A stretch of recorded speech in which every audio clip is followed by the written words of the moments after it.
গাড়ি খোলো, বেরিয়ে এসো, গাড়ি থেকে বেরিয়ে এসো। আমি জানি দুষ্প্রাপ্য কষ্টি পাথরের মূর্তিটা তোমার কাছেই আছে। যদি নিজের ভালো চাও তো ভালোই ভালো আমাদের হাতে দিয়ে দাও, নাহলে শেষ করে দেবো। তার মানে আমাদের এই লক্ষ্মী মূর্তিকে নিতেই এসছে এরা।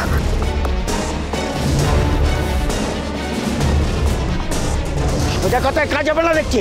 এই রোডটা দে। এই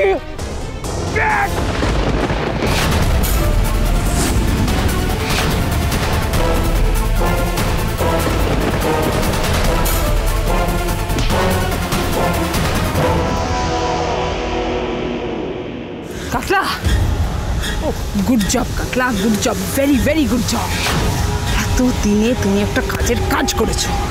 দেখবে এবার ওই মূর্তি আমাদের হাতে আসা থেকে কেউ আটকাতে পারবে না। হ্যাঁ ম্যাডাম, এতগুলো লোকের সঙ্গে সুধার বর কিছুতেই পেরে উঠবে না। এখন আবার ফোন কে করছে রে? পরেশ ফোন করছে। হ্যাঁ পরেশ বল। বস, আমার বাইক পাঞ্চার হয়ে গেছে। পাঞ্চার ঠিক করে আমার লোক নিয়ে পৌঁছতে সময় লাগবে। কি মানে এরা আমাদের গুন্ডা নয়? কি বলছো কি তুমি কাতলা, কি বলছো? আমি তো কিছু বুঝতে পারছি না ম্যাডাম, কি বলছো? এরা কারা তাহলে? এটা তো মনে হচ্ছে আসল ডাকাত। তেজকে তো মেরে ফেলবে। ও মাই গড, যাও গো সেভ হিম, যাও।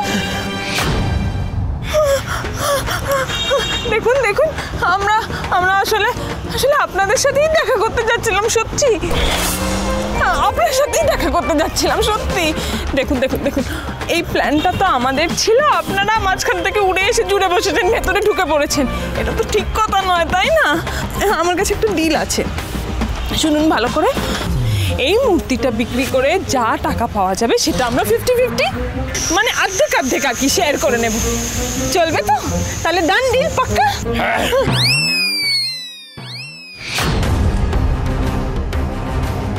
না আর কোনো উপায় নেই।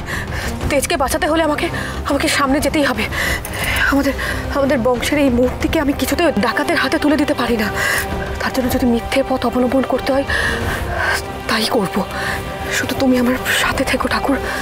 একজন মা যেমন নিজের সন্তানকে গর্ভে স্থান দেয়, তাকে রক্ষা করে, ঠিক তেমনভাবে তোমার এই মূর্তি আমি রক্ষা করব। কোনো আঁচ আসতে দেব না, কোনোভাবেই না।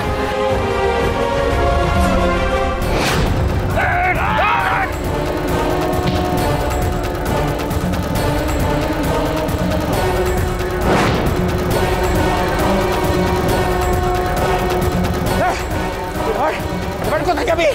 এবার